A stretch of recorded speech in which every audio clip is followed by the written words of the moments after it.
Сәлем достар, бүгін арнамда жаңа рубрика. Менің арнам фудблог жайлы болғандықтан, тамақ әзірлеуге қажетті әртүрлі ыдыс-аяқтарды көрсететін боламын. Және де сол ыдыс-аяқтарды Қытайдан қалай арзан алуға болады, сол жайлы видео обзорларды күтіңіздер.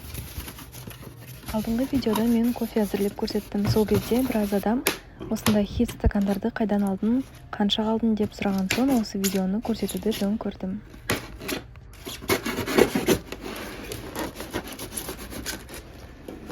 Өздеріңіз көріп тұрғандарыңыздай стакандардың сырты өте жақсы оралған.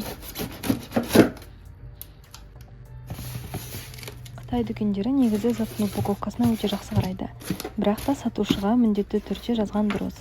Мен алыстанмын, өзге қаладанмын, өзге елденмін, маған сыртын жақсылап орап беріңіздерші деп. Яғни Google переводчикқа кіріп, арнайы приложение бар перевод жасайтын, соған кіріп, Қытай тіліне аударып сатушыға жазып жібересіз. Сонда да бұл өздерінің ылғи да жасайтын упаковкалар сияқты. Стақандардың сыртын өте қалың пенопластпен ораған. Стақан сынбай, еш жерінде ешқандай дефект жоқ, еш жер сызылмаған, сырылмаған. Және де наборда осындай мен трубочкасымен, яғни стеклянный трубочкасымен бірге алдым. Негізі бұл стақандардың сапасы өте жақсы болып келді. Бұл жерде әртүрлі фотолар көрсетілген, крышкасы бар наборлар да бар.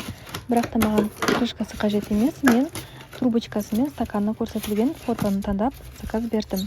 Осы жерде көрсетілген фотода менің сатып алған бағам, яғни 12-18 юанға сатып алғам.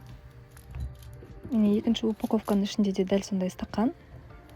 Еш жері сынбаған, наборда трубочкасы, және де тағы да наборда 2 щеткасы бар.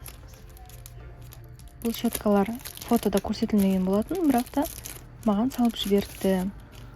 Яғни стаканның сыртын жууға арналған деп түсіндім.